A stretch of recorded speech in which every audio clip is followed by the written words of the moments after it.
Il y a un problème dont presque personne ne parle parce qu'en réalité tout le monde dit vouloir réussir. Mais combien sont ceux qui connaissent vraiment les implications que cela demande? Parce que la réussite, avant d'être une question de travail, de compétences ou de talent, c'est avant tout une question de compréhension. Parce qu'en réalité, vouloir réussir et comprendre comment la réussite fonctionne, c'est deux choses complètement différentes. Parce que quand vous essayez de voir d'une certaine manière, quand une personne dit « je veux réussir », il parle surtout de liberté, d'argent, de statut, de changement de vie. Mais la majorité ne pense pas vraiment au travail qu'il y a avant cette réussite. Et c'est là que le problème commence. Parce qu'en réalité, la réussite n'est pas un événement où tu te lèves un beau jour et tu vois que tout a changé dans ta vie. Non, c'est plutôt une succession, une accumulation de choses invisibles, de travail que tu as fait durant tout le parcours. Prenons un exemple en trading. Quand une personne découvre le trading, la première des choses qu'il pense, c'est les gains qu'il va se faire. Les voitures de luxe, les voyages en business class, c'est la première des choses qui vient à l'esprit. Mais quand on essaie de prendre du recul, il y a tout un travail à faire, il y a toute une compétence à développer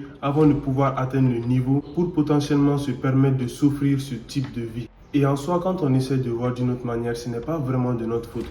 Parce que le cerveau a été câblé pour avoir des résultats rapides. Et c'est ça qui crée le problème énorme. Tu veux progresser vite, tu deviens impatient, tu interprètes le processus, la lenteur du processus comme un échec. Alors que parfois c'est tout simplement que les bonnes choses prennent du temps, ce qui signifie que le processus est tout à fait normal. En fait, c'est un peu comme apprendre une nouvelle langue. Au début, tu parles lentement, tu fais des erreurs, mais tu ne te dis pas forcément que tu es nul parce que tu comprends que ça fait partie du processus. Tu ne vas pas directement commencer à parler de façon fluide et permanente. Mais personne ne se dit réellement que je suis nul, donc j'arrête la langue.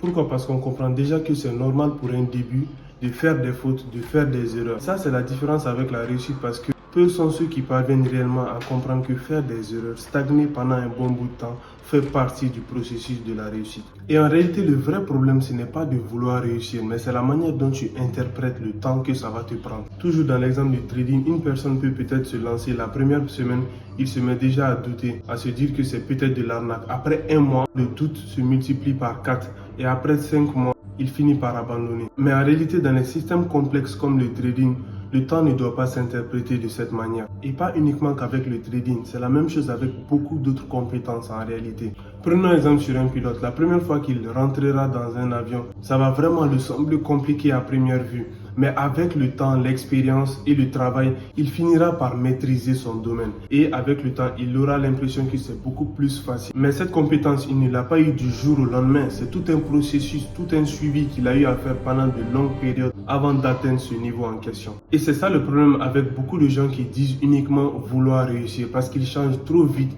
de mentalité. Parce que pour nombreux d'entre eux, si le résultat prend beaucoup plus de temps que prévu, cela signifie tout simplement que ça ne marche pas. Alors que parfois c'est dans ces moments où tu stagnes que tu fais tes plus gros apprentissages. Surtout dans le cas du trading. Et dans ces moments-là, beaucoup, qu'est-ce qu'ils vont faire? C'est tout simplement changer de domaine ou plutôt abandonner le domaine en question, tout simplement parce qu'ils ne voient pas le résultat directement. Parce que la réussite dans la réalité est beaucoup moins spectaculaire que ce que les gens imaginent. Parce que quand tu essaies de voir, elle ressemble à refaire la même chose, mais tout simplement en l'ajustant avec le temps. Corriger les erreurs, voir s'il y a des améliorations à faire, mais c'est le même processus encore et encore et encore. Et quand tu comprends ça, tu arrêtes de courir derrière des nouvelles méthodes. Tu comprends tout simplement que c'est une continuité. Ton but est de chercher à t'améliorer dans ce que tu fais déjà. Et c'est de cette manière que tu parviendras à rester dans la bonne mentalité, car tu as compris la valeur de la continuité. Donc le problème avec le fait de vouloir réussir, ce n'est pas en réalité le désir lui-même, mais c'est l'impatience qui ça crée chez la majeure partie des gens, car beaucoup ne parviennent pas réellement à comprendre tout le processus derrière le fait de vouloir réussir. Et tant que tu ne comprends pas ça, dans la majeure partie des cas, tu ne rateras pas parce que tu es mauvais, mais tout simplement parce que tu ne fais que recommencer à chaque fois que tu as des périodes difficiles.